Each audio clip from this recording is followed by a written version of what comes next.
first came to Evergreen in 1984. We went to Panama in 1985. We returned to Idaho in 2009. We're involved in a ministry with Hispanics in Idaho. Our family in December, this was a very, very cold day. We are the McKeeths, and Keen and Ellie are with us today, the McCadheads. And Eliana is just 2.5 weeks old. Some of you remember Carl as a very, very little guy. He is currently in a captain's career force in Augusta, Georgia, for Gordon Signals Corps, and apparently is designated to deploy to Iraq in September. So please be praying for him. Annie is with us this morning. She was in Asia. This is the Great Wall, and she is continuing to pursue God's path for her. She is an RN, sepsis coordinator at St. Alphonsus Hospital in Nampa, looking toward God's continuing guidance and missions as He allows that. And Keen and Ellie and Eliana are with us today. The world in 10 people, one person can say, I know Jesus as my Savior. 2 people would say, yeah, I kind of sort of identify with Jesus. 4 people would say, not really interested, thanks. And 3 people would say, who is that? So, the world in 10 people, I'd like to focus on something this morning that's going to help to me in ministry in Idaho, and trust it will be an encouragement to you. Hang on. Those of you who take notes, the blue boxes will help you when we get to major ideas you may want to write down.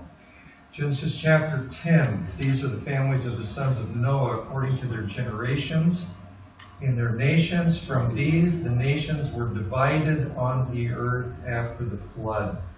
The word divided here is in the Greek translation of the Hebrew Old Testament, the word diaspero. And at Matthew 13, the parable of the sower, the guy goes out to sow, to scatter the seeds. Well, this is a word related to that. And the word diaspero means to scatter throughout. So in Genesis 10, the nations were scattered throughout the earth following the flood. Genesis 4:11, same word. God said, people said, let us make a name for ourselves. This is the Tower of Babel. Lest we be scattered abroad, dispersed throughout the face of the whole earth. So the Lord dispersed them, scattered them abroad from there over the face of all the earth, and they ceased building the city. Genesis 11:9, therefore its name is called Babel, because there the Lord confused the language of the earth, and from there the Lord scattered them abroad. Curious, the relationship between language and scattering. Dividing between peoples, making people different. So one of the first things that I would like to communicate here is that the scattering of the nations is in God's design. It is His purpose from the very beginning. It was part of His design. Genesis 1:28, that God blessed them and said to them, be fruitful, multiply, fill the earth. They said, no, we're not going to scatter. God said, yes, you are going to scatter, following the flood through the Tower of Babel and that event. Deuteronomy 4, God, through Moses, speaking to Israel before they came into the land, saying, you have an option, you have a choice. You can follow God and be faithful to Him or not. If you do not, the Lord will scatter you among the peoples. You will be left few in number among the nations, for the Lord will drive you. Then the Lord will scatter you. Now at the end of Deuteronomy, again, a second time, second warning. The Lord will scatter you among all the peoples from one end of the earth to the other, and there you will serve other gods, which neither you nor your fathers have known, wood and stone.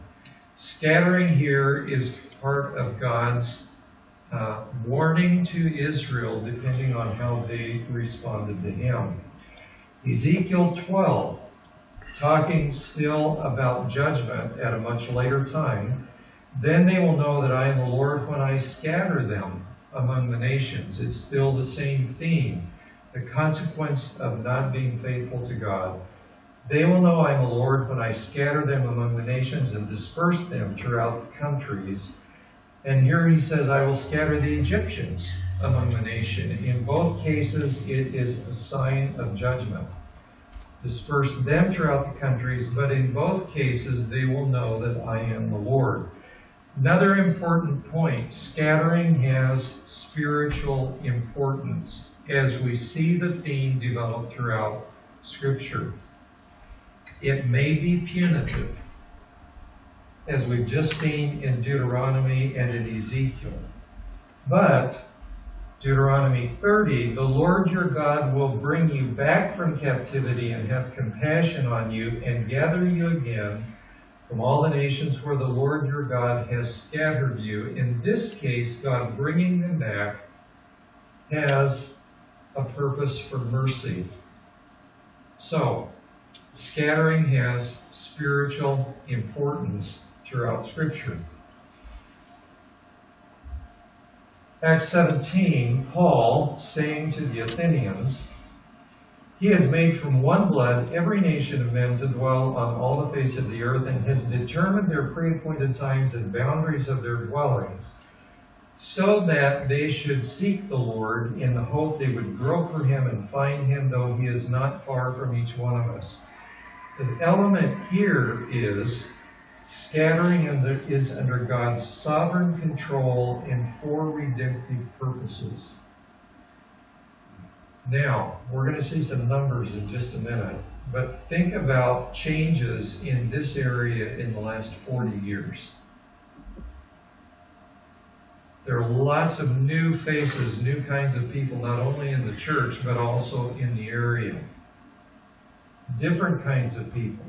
Scattering of the nations, I understand from Scripture, is under God's sovereign control and for redemptive purposes. Jesus, talking with the Jews, said, I am going away for a while. The Jews said among themselves, where does he intend to go that we shall not find him?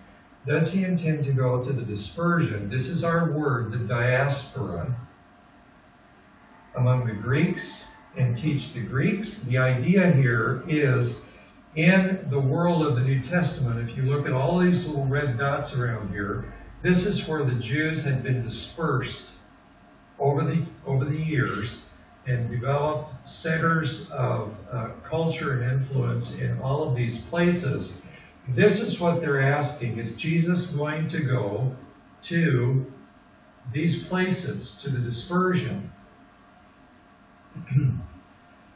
Curiously enough, the working of God through history, the Jewish dispersion, prepared the way for the gospel, the extension of the gospel, because these are the places that Paul went to on his missionary journeys, first going to the synagogues.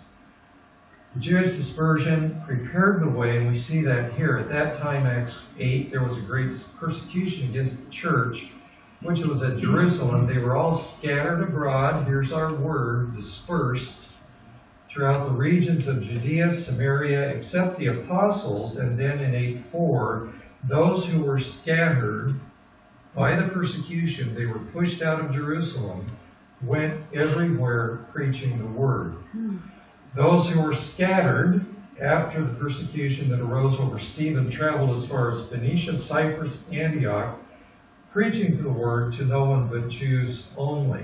So, scattering by those who were pushed out advanced the gospel. There are two factors they talk about in the movements of people who are being dispersed today worldwide. If you look at the refugee situation out of Syria and out of Africa flooding into Europe, they're being pushed out. The refugee or immigrant reality into the United States, not only are people being pushed out, but they're also being drawn, they're being pulled by economic opportunity in the U.S. So there are push and pull factors in the movement of people. In this case, those who were scattered, pushed out, advance the gospel. James 1, James, a bondservant of God of the Lord Jesus Christ, to the 12 tribes which are scattered abroad. We're talking about this Jewish dispersion that we saw on the map. He says, greetings. And Peter, an apostle of Jesus Christ, to the pilgrims of the dispersion in Pontus, Galatia, Cappadocia, Asia, and Bithynia. That's Asia Minor. That's Turkey today. So, here's the question. Given that reality, given God's design, how do we respond to those who are being scattered? That's the question for the church. So let's go back into history. If you're a German in Philadelphia in 1851, life was not really pleasant. This riot in Philadelphia in 1851 was a rejection of the German influence. In New York City in 1867, anybody here Irish? Not a pleasant place to be in New York in 1867, as the riots were rejecting the Irish people. 1899, Uncle Sam standing by the gate that says, United States of America, admittance free, walk in, welcome. He's holding his nose at this person who is carrying Sabbath desecration, disease, poverty. That was a cartoon from 1899 depicting the attitude of the day. 1888, this Chinese person and this Italian person held by the WASP, white Anglo-Saxon Protestant, kind of communicates the attitude of the day in dropping these two unwelcome people groups into the sea. Los Angeles, 1942, pretty blatant. Texas in the 1950s, we serve whites only, no Spanish or Mexicans. So, looking back over the course of the history of the country and human experience, we don't tend to welcome people who are different than we are very well. So how about now? What's going on today? This is a map of world movements of immigrant populations. This is people in dispersion. This is the worldwide diaspora. And so the color codes from Latin America is the largest group of people moving in to North America. There's significant movement from North America to Europe. And then this is the rest of the world within Africa, Africa to Europe. These are details. You can find this on IOM.int, Immigration Worldwide Movements of People. This is North America. This is a description of where people are coming from: India, Italy, Mexico. 2012 was estimated 361 unreached people groups had migrated to the United States, including representative of the 106 of the world's 3,100 unengaged or unreached people groups. In God's sovereign plan, the movements of people have what? It has a redemptive purpose. So all these people flooding into the U.S., and there have been significant changes, is not out of God's control, and it's not outside of His purpose or design. The U.S. is the largest multicultural country in the world. It's the third largest Spanish-speaking country in the world. In the last 20 years, 2/3 of the population growth in the country has been through immigrants and their children. 2000 to 2010, 43% of the population growth in the U.S. was through Latinos. And by 2045, they project there will be no racial majority in the country. More than 1/3 of students speak language other than English. More than 150 languages are spoken in the U.S. in public schools. In 2011, more than 50% of students in public schools were students of color. Less than 4% of the population of the U.S. in their 20s Less than 4% of them are in church. The U.S. is the most religiously diverse nation in the world, and Mormonism and Islam are the two fastest growing religions in the U.S. 1970, 6.6% of the population were immigrants and their children. In 2015, it's nearly 19% of the population. It's moved from 13.5 to 61 million people in the U.S. who are immigrants or their children. In the last 45 years, since 1970, the nation as a whole has grown by 59%. Immigrants and their children as a part of that number, but their numbers have grown 353%. In the state of Idaho, where we are, the state in the last 45 years has grown 134%. Guess what the percentage is for immigrant growth? Almost 600% over that period of time. In the state of Washington, the state as a whole has grown 111%. Immigrants and their children have grown 419% as a part of that number in the same period of time. This is not the same kind of country that it was in 1970. How many were here in 1970 in Washington? Okay, so you have seen this reality and transition. In South Tacoma, what's the dominant population?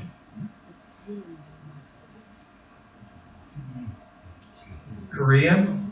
When we were here in the 1980s, there was a significant Korean population growing. There is, I'm not well enough informed on the Puget Sound area, but there are significant populations growing. In Idaho, we live in the Treasure Valley. Ada County is where Boise is. It's to the east. 8% of the population is Hispanic. In the county where we live, it's 25% Hispanic. In Canyon County. These are the flags of the nations of people that we are dealing with in Treasure Valley. Talk about the diaspora, the dispersion, the scattering of people. These are nations from which people come that we're involved with. So here's the question. How does the church view and respond to this reality? Number one, here's a suggestion. Learn from the diaspora experience in the Bible. And we're going to go through this list really fairly quickly. Diaspora, people who are pushed or pulled, who are shoved out of their place of origin or drawn to another place of origin. How about Abraham? God said, Abraham, I want you to leave your family and your home and go to a place that I am going to show you. The father of the faithful lived a diaspora experience. Isaac, a similar kind of situation. Jacob left his home, went north to find a wife, came back. Joseph, did he live a diaspora experience? Sold by his brothers at age 17, ended up in Egypt, in prison, eventually next to the Pharaoh on the throne. How about Moses? Pulled out of the river from a Jewish household, raised in the household in the palace of the princess, fled, lived in the desert in Midian, and came back. He was pushed and pulled throughout his life. How about David? Fled to the Philistines, went to Hebron, eventually became king in Judah, in Jerusalem. Naomi, the book of Ruth, pushed out of the land of Israel by famine, drawn back from Moab, and her daughter-in-law Ruth. Ruth was an immigrant, and Boaz, in responding to her as he did, is an example of an appropriate attitude. How do we respond to strangers? Daniel, 15 years of age, more or less, pushed by the invasion, taken captive, sent to Babylon, faithfully served in the court in Babylon with his heart in the Holy Land, his heart in Jerusalem. He lived a diaspora experience. In the New Testament, Jesus perhaps is the model of a person who came from glory, guided by the saving plan of God, came to earth. You will hear or read in conversations today about immigrants that Jesus was an immigrant. Well, yeah, kind of, sort of. Some of the way they take that idea and use it doesn't really follow what Scripture says, but his own experience of being rejected, being mistreated. Peter, from Galilee to Jerusalem to Rome. Paul, from growing up in Tarsus to being developed and trained in Jerusalem, back to Antioch, the missionary journeys that he went on. His was a diaspora experience, as was Timothy. Paul saw this young man on his missionary journey, took him under his wing, took him along for ministry, prepared him, and sent him. Luke, from a Greek background, accompanied Paul on his missionary journey. They were pushed out of their comfort zone by the gospel to go to different places.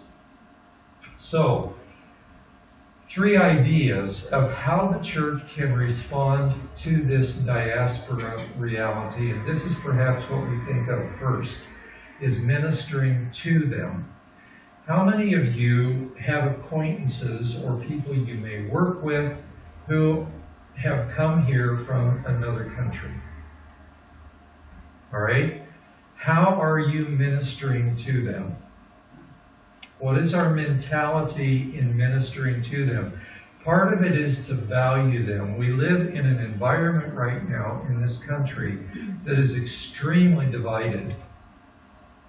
How do we respond to this immigrant reality? As a church, how the church responds to those who are not like us. I think a first step is to value them as people. Another step is to listen to their story. Why are they here? How did they get here? Were they pushed out by persecution or fear for their life? Were they pulled here by economic opportunity? Listen to their story. Hear their life experience. Respond to that by serving them in practical ways. Many of the people in the immigrant community may be toward the lower end of the economic scale. They may need help with language learning. They may need help with becoming oriented to the culture. Not just beyond people that you know, but as a church you may think, what ethnic groups, what diaspora groups are around us here in this area that we can reach out and serve in practical ways. This is very important. Be authentic in your friendship with them. They are not tools to be used for the gospel. They are people to be loved authentically in the name of Christ. A friend in Panama years and years ago, Hector Morales, made a comment. We were involved in some evangelistic outreach in Panama years ago, and he made the comment. He said, in reaching out to people, you have to be authentic in your friendship, not just trying to win them, and if they don't respond, you move on. Reaching out in authentic ways to people with the gospel means a personal commitment because you value them as people. You come to understand their life story, and you build bridges to them for the gospel that may take years. This family I met in 2010.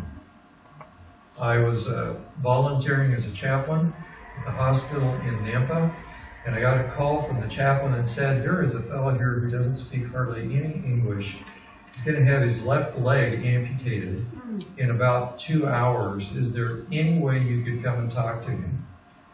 I went in and was able to talk with him, and went in following the surgery as he woke up. We were there for the next couple of days. Wheeled him out of the hospital in a wheelchair when his wife took him home. We have been visiting them since 2010. They have not yet made a clear profession of faith. Our interest in them is genuine as people and as friends. So what that means is we've been in the hospital with both Jose and both of his sons with appendicitis, involved in helping sort out immigration paperwork for the older daughter. She is a part of the DACA program, the Deferred Action for Childhood Arrival programs, which has allowed her to drive legally and work with permission from the government.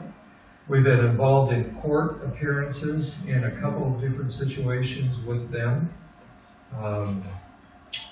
Both Jose and his wife, I have been present to help them understand what's going on in the court situation and basketball games. We have regularly been in their home on Thursday nights, but during basketball season, I've been beside Jose while his kids are playing basketball because it's an authentic friendship. It's a genuine interest in them as people. There has been movement in their hearts over the years, but pray for Jose and Elvia and their family. Generational realities. This is a place where we've done vacation Bible schools now for a number of years. It's a labor camp. So these generational realities, first generation are people who have come as adults to this country. 1.5 is kind of people who were brought as children but have grown up here. Second generation are children born here to parents who have come here. They talk about a 2.5, and this whole generational reality is a challenge in ministry. Much of our ministry is in Spanish. The services on Sunday afternoon, we meet at 2 o'clock. All the singing, all the preaching that I do is in Spanish, but all the ministry to the kids is in English. So Keen has been an important part of what we're doing in working with the young people who are more comfortable in English than they are in Spanish. Ellie has been working with the little kids, some of whom come not speaking much English, some of whom speak quite a bit of English. And at times she's going back and forth in her class between Spanish and English.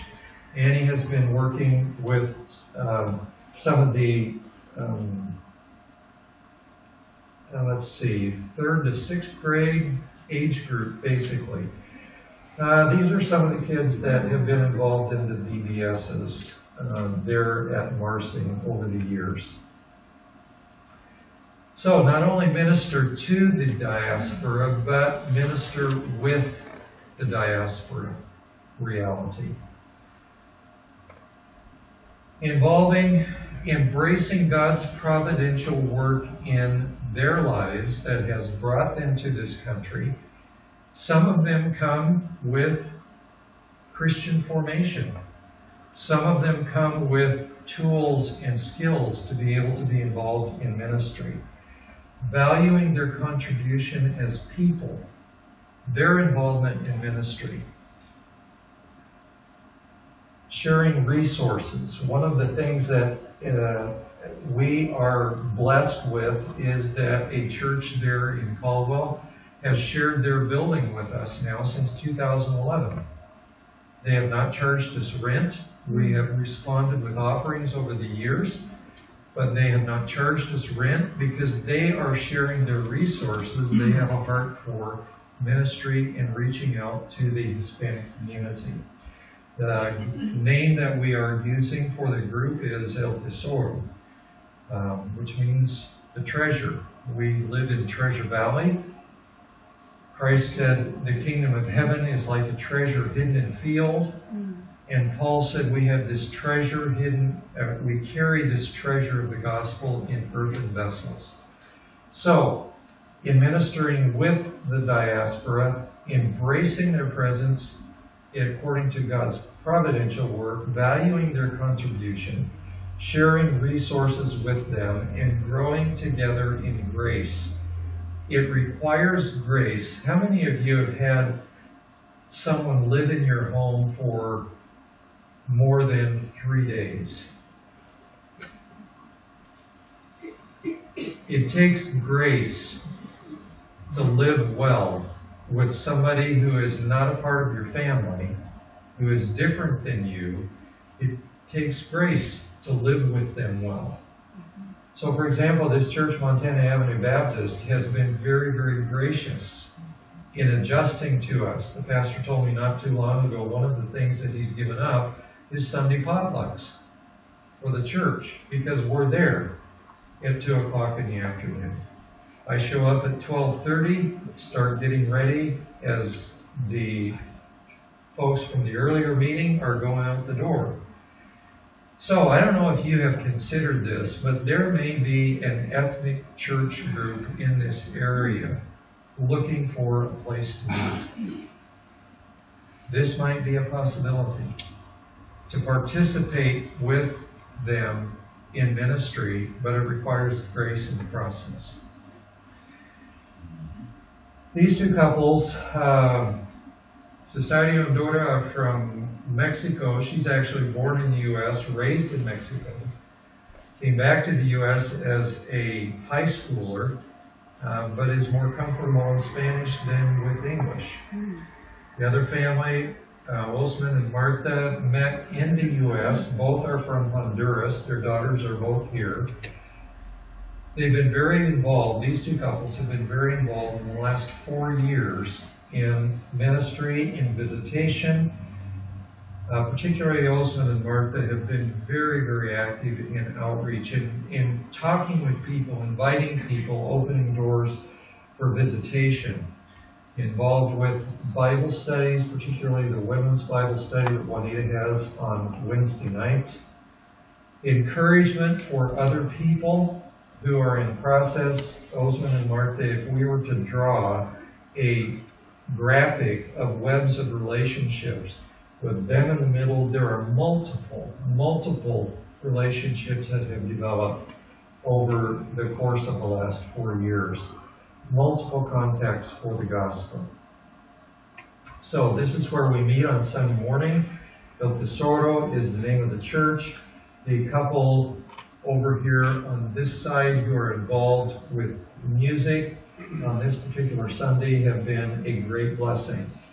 Now, you folks have been involved in our life and ministry over the last bunch of years.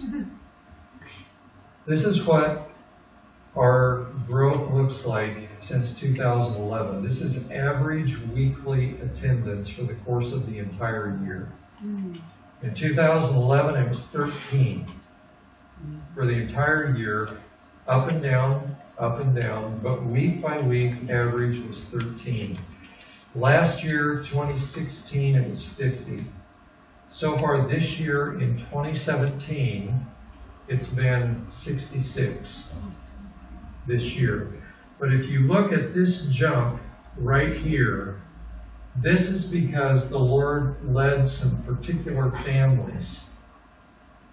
And this is not all our doing. This is God's bringing people together for ministry. So, as Phil said in his prayer, you people have been praying for us. You people have been supporting us. This is part of your ministry. Juanita, in one of the classes here, this was a couple of years ago actually, Annie's class at that time.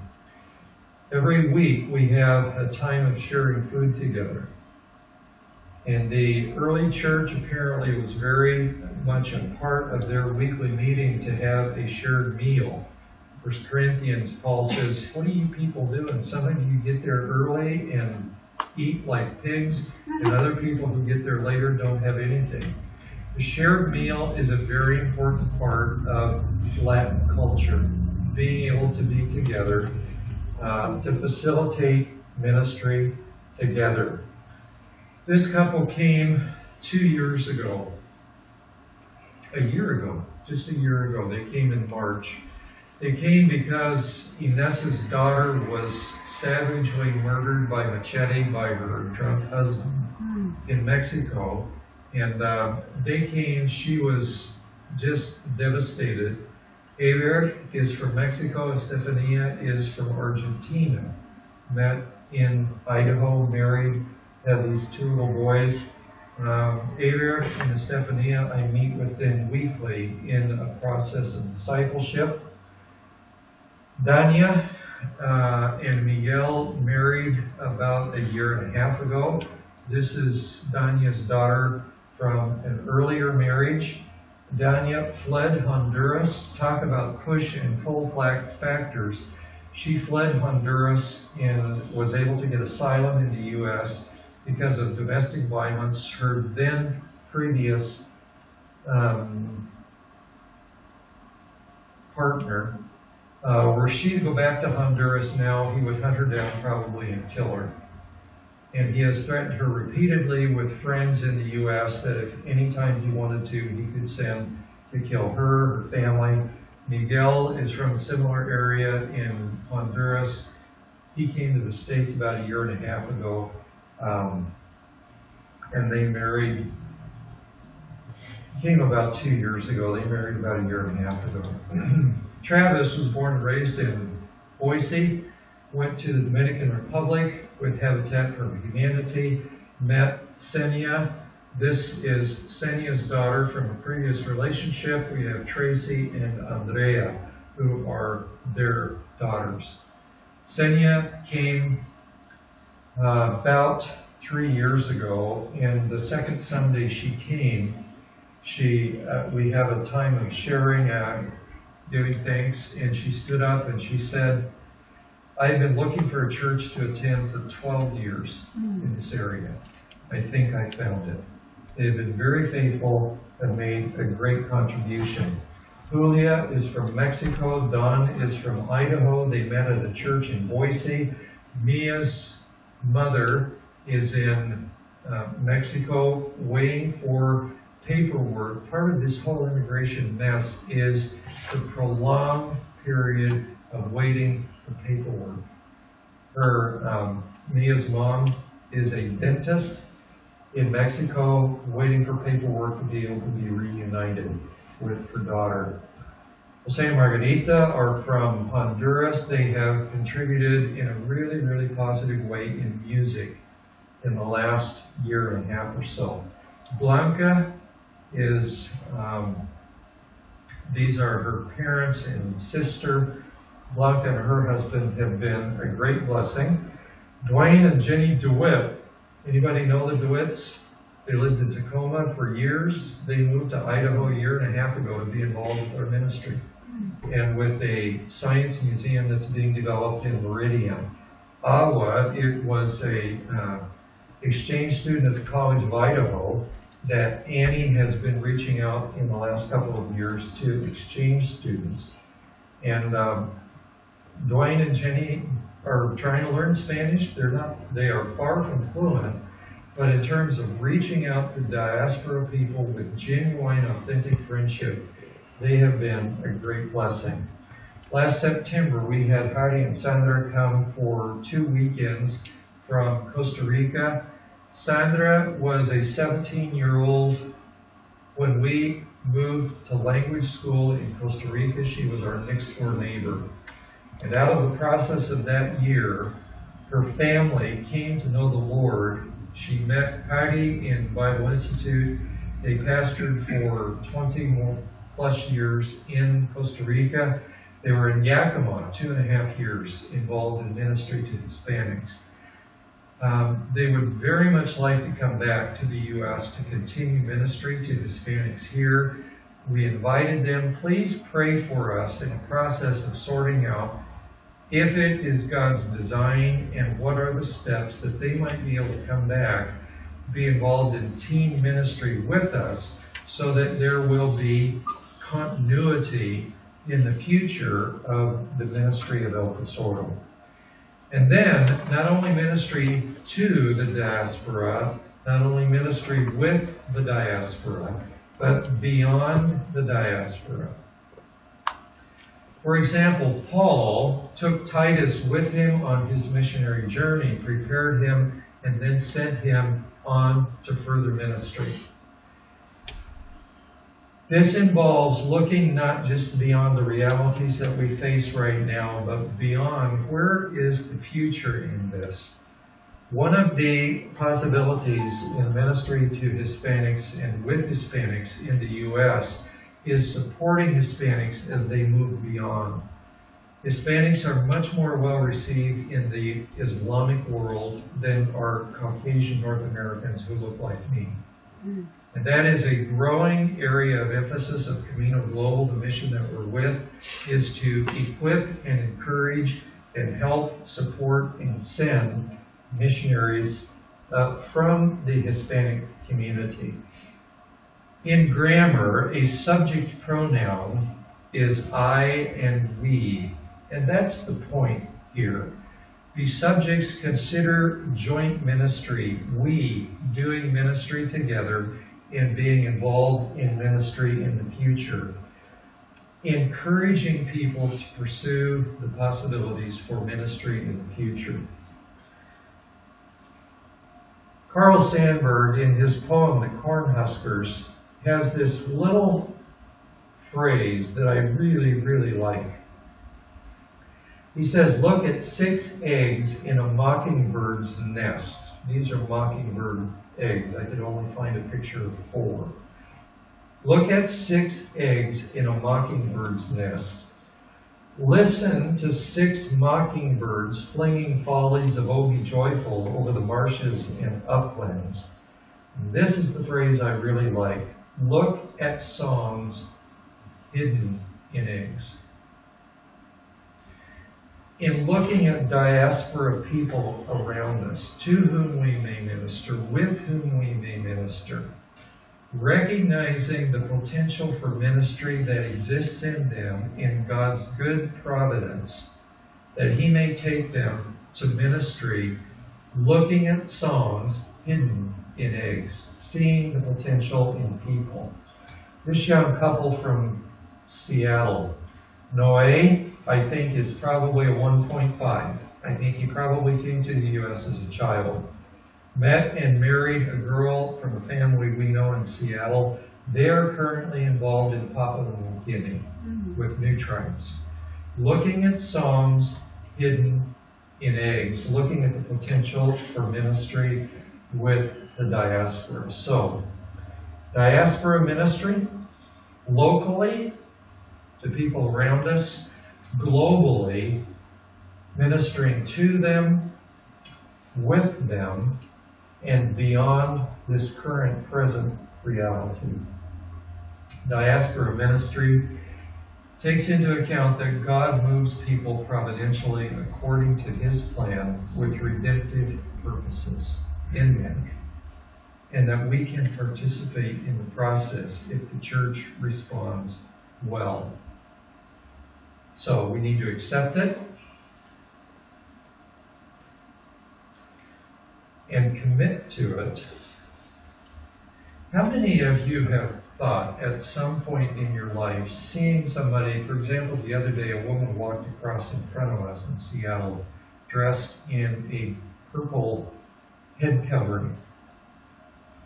I saw a fellow in the Fred Meyers down here at in Puyallup on Friday, talking on his phone, an African language.